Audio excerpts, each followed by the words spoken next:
José Alberto Andrade, saiu já a convocação da seleção brasileira para 2 amistosos contra a Coreia do Sul e Japão. Boa tarde. Boa tarde, Stout. Boa tarde, PG. Boa tarde, Mari. Boa tarde, amigos do Gaúcha Mais. Já temos convocação de 26 jogadores, faltando 253 dias para a Copa do Mundo.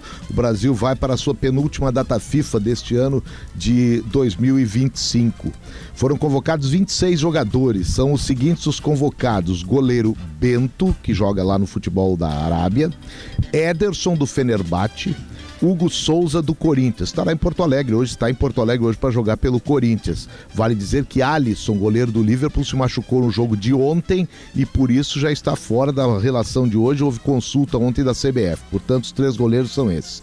Os laterais da seleção são Wesley da Roma, Wanderson, ex-jogador do Grêmio do Mônaco, Caio Henrique, outro ex-jogador do Grêmio, embora com passagem curta, mas também do Mônaco, e Carlos Augusto, lateral esquerdo da Internazionale de Milão. E ainda Douglas Santos do Zenit da Rússia, portanto 5 laterais. No meio-campo, os jogadores chamados na defesa, no centro da defesa: Gabriel Magalhães do Arsenal, Militão, Éder Militão voltando à seleção brasileira, jogador bem conhecido do Ancelotti, jogador do Real Madrid, Fabrício Bruno, o outro jogador do futebol brasileiro, além do Hugo Souza, só ele, Fabrício Bruno do Cruzeiro, foi convocado, Lucas Beraldo do Paris Saint-Germain foi convocado, e esses são os zagueiros da seleção brasileira. Não estão aí o Marquinhos, jogador do PSG que está machucado, o mesmo acontecendo já há mais tempo com o Alexandre Ribeiro, aquele do Lille da França.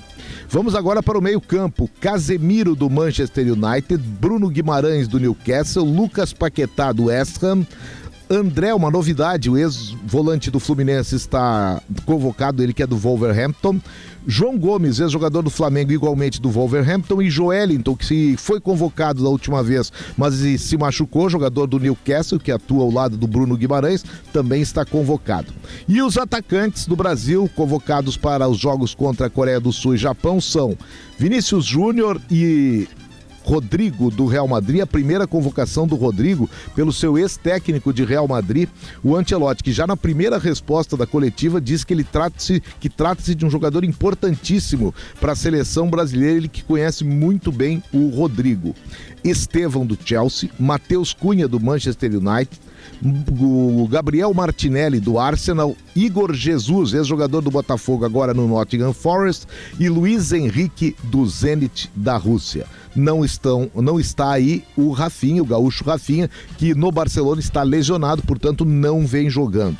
Curiosidades: jogo do Brasil, o primeiro jogo é em Seul, no dia 10 de outubro contra a seleção sul-coreana, o segundo jogo no dia 14 em Tóquio contra o Japão.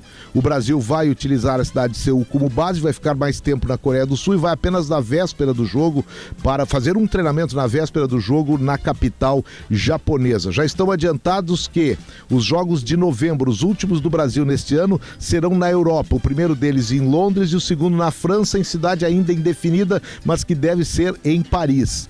Não há adversários confirmados porque ainda depende-se das eliminatórias africanas. Os 2 jogos serão contra adversários africanos. Portanto, convocada a seleção brasileira, faltando 253 dias para a Copa do Mundo. E depois disso, o Brasil terá 2 jogos em março, já nos Estados Unidos, mas aí contra adversários europeus, amistosos ainda. E a data FIFA de junho, aquela que fica imediatamente antes da Copa do Mundo, ainda será definida pela CBF. Claro que serão jogos já nos Estados Unidos, onde o Brasil deve fazer a sua participação na Copa. O sorteio é dia 5 de dezembro na cidade de Washington, na capital norte-americana. E eu falei aqui no projeto Copa do Mundo da Rádio Gaúcha, de kto.bet.br, jogue com responsabilidade, site proibido para menores de 18 anos, Tramontina comprova. Tramontina comprova para você, hein? Atividades manuais aumentam o bem-estar. Acesse estudotempoquedaqualidade.com.br. Seu lar merece. Lojas Benoit, faça a vida bem melhor. E Ouro e Prata, tudo para você chegar bem. Continua agora a entrevista coletiva do técnico Carlo Ancelotti. Mais destaques na programação esportiva da Gaúcha. Leandro Stout PG e Mariana Secom. Valeu, Zé. Obrigado aí, trazendo então os nomes para os 2 amistosos, Coreia do Sul e Japão, pela seleção brasileira. CREF 2RS, registro profissional, direito seu, dever do profissional. Mais tarde a gente vai falar aqui de dupla Grenal também. Deixa eu já aproveitar e dar boas-vindas. A partir de hoje, oferecendo o comentário esportivo que nós temos sempre aqui no programa, recebemos os nossos novos parceiros da Hardlink. Bem-vindos. Referências em suporte 24/7, técnicos especializados e garantia em todo o Brasil para os seus equipamentos de data center. Sejam bem-vindos à família gaúcha Hardlink, 23 anos de excelência em suporte para ambientes de TI. A partir de hoje, Hardlink trazendo aqui sempre informações, comentários, opiniões esportivas. O Zé já trouxe aí a seleção brasileira, depois a gente fala de dupla Grenal, Inter e Grêmio hoje em campo pelo Campeonato Brasileiro.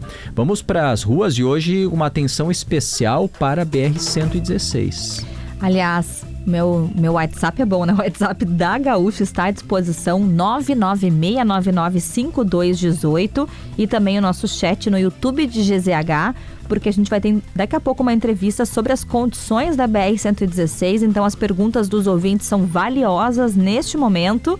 Mas antes, o Guilherme Milman chega com as informações do trânsito. Guilherme Milman, que todos os dias durante o Gaúcha Hoje acompanha também a situação da 116, né, Milman? Boa tarde.